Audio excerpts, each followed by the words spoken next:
जय Jhulelal. Corona काल तो हले, लगभग 2 साल थियण ते आया। ॿारनि जा स्कूल बंदि आहिनि। तव्हां सोचो, कल्पना कयो, जंहिंजे घर में 2-3 ॿार हूंदा, उन्हनि जो वीचारनि जो छा हाल थियो हूंदो। ख़ासि करके ॿारनि जी माउ जो। अॼु असां मॉर्निंग वॉक तां मोटूं पिया। मुंहिंजी घरवारीअ खे हिकु भेण गॾिजी, हरिओम की हाल चाल ॿुधाइण लॻसि। घोटकी जान पूज्य संत साईं कंवरराम साहब खे नमन था कयूं। ॾाढी प्यारी भाषा आहे। दीदी छा ॿुधायूं तव्हांखे, एॾो तंग थी विया आहियूं, एॾो तंग थी विया आहियूं। असली पुछो न, पहिरियों हिकु भूत हूंदो हो, उनखे असां पेकनि बेकनि वञण जी धमकी ॾींदा हुआसीं न, ठीकु थी वेंदो हो मामिलो। हाणे उन भूत ने 2-3 ॿिया भूत पैदा कया अथई। 3-3 4-4 भूतनि खे मां संभाले नथी सघांसि। विश्वास कयो तव्हां, तरह तरह जा सॼो ॾींहुं खाधा खवायूं था, ठाहियूं था, होटल मां घुरायूं था ऑर्डर ते, जोमेटो मां। तंहिंखां पोइ बि तंग लॻा पिया। छा कयूं दीदी, ॿार ॾाढा चंडरा आहिनि।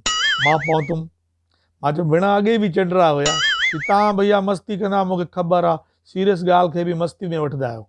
मां चयो न भेण, अॻे बि चंडरा हूंदा, हाणे बि चंडरा आहिनि, ॿार त हूंदा ई आहिनि बदमाश।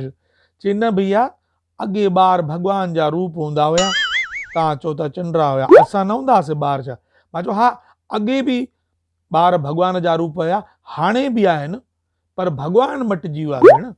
अॻे भॻवान राम हुयो, हाणे भॻवान यमराज आहे। उन यमराज जा रूपनि खिलण लॻी। सही ॻाल्हि अथव साईं। अॼुकल्ह एडवांस टेक्नोलॉजी अची वई आहे, ॿार समझदार वधीक थी विया आहिनि। जॾहिं खां टीवीअ जो दर्शन थियो आहे, तमामु दुनिया बदिलजी वई आहे।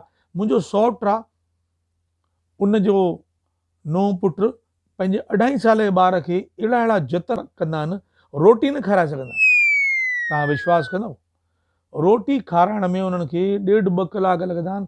उहा नूंहुं असांखे ॿुधाईंदी आहे, चवंदी आहे मूंखे हिनखे रोटी खाराइण में तमामु तरह जी एक्सरसाइज करणी पवंदी आहे।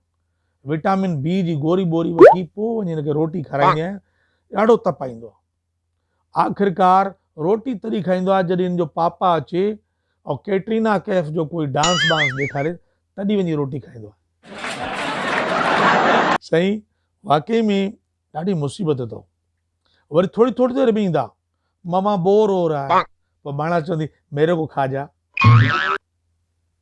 कॾहिं कॾहिं तंग थी करे अंग्रेजी में बि ॻाल्हाईंदा, झाड़ींदा, Monty, if you did not listen to me, then see. Then see, what will you do, mama? यानी हाणे तूं छा उखाड़े वठंदी? नंढा ॿार असां नंढा हूंदा हुआसीं साईं, असां बि चंडरा हूंदा हुआसीं, अहिड़ी ॻाल्हि न आहे। पर मां कुझु चवंदी, लालच ॾींदी, मञी वेंदा हुआसीं। असां चवंदा ॾिकी ॾकर खेॾणु वञूं था मम्मी।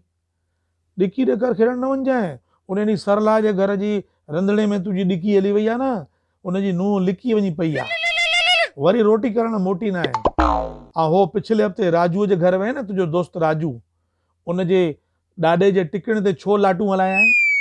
मां मम्मी असांजी शर्त लॻी न। राजू चए पियो मुंहिंजे बाबा जी टिकण चिकनी आहे, उन ते हलाए ॾेखार। मां हलाए ॾेखारियोमांसि। चवंदी ॾाढो शैतान आहे, त काॾे वञा न, वे शइ थी ॾियां, वे। पोइ शइ छा हूंदी?